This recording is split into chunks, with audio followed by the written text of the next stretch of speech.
ఒకప్పుడు పచ్చదనం నిండిన అందమైన అటవిలో ఒక చిన్న కుందేలు జీవించేది. అది ఎప్పుడూ ఆసక్తిగా ఆడుకుంటూ సాహసాలకు సిద్ధంగా ఉండేది. ఒక ఎండల ఉదయం అడవిలో దూకుతూ ఆడుకుంటున్నప్పుడు కుందేలు నేలమీద మెరుస్తున్న దాన్ని చూసింది. అయ్యో, ఇది ఏమిటి అని ఆశ్చర్యపోయింది. అది ఒక అందమైన ఇంద్రధనుస్సుకి. కుందేలు దానిని తీసుకుని చూసింది. ఇది ఖచ్చితంగా ఒక మాయాకీ లాంటిది. కాని ఏ కీ అని ఆలోచించింది. అంతలో ఒక్కసారిగా ఒక మృదువైన స్వరం వినిపించింది. ఇది ఇంద్రధనుస్సు తలుపు కీ. కానీ గుర్తుంచుకో, మంచి మనసున్నవాళ్లు మాత్రమే ఈ కీ వాడగలరు.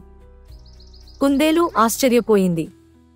అది తనలో తాను అనుకుంది, నేనే తలుపు తెరిస్తే ఆనందం కేవలం ఒక క్షణం మాత్రమే ఉంటుంది. కానీ స్నేహితులతో కలిసి తెరిస్తే ఆనందం ఎప్పటికీ ఉంటుంది. అది వెంటనే తన స్నేహితులను పిలిచింది.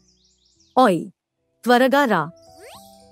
చిన్న జింకపిల్ల, నువ్వూ రా. పక్షి, నాతో కలిసి ఎగురుతూ రా. అందరూ ఆసక్తిగా వచ్చారు.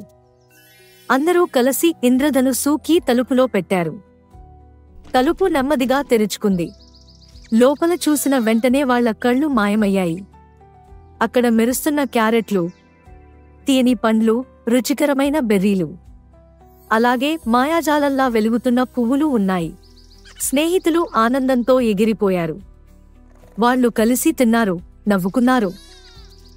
ఇంద్రధనుస్సు రంగుల మధ్య నర్తిస్తూ మురిసిపోయారు. చిన్న కుందేలు నవ్వుతూ చెప్పింది, చూడండి స్నేహితులారా, మనం పంచుకుంటేనే ఆనందం ఎక్కువ అవుతుంది. ఆ రోజు నుండి కుందేలు మరియు దాని స్నేహితులు తెలుసుకున్నారు, ప్రపంచంలో గొప్ప నిధి ఆ ఇంద్రధనుస్సు తాళం కాదు, కానీ ప్రేమ పంచుకోవడమే నిజమైన సంపద. పంచుకుంటే ఆనందం రెట్టింపు అవుతుంది.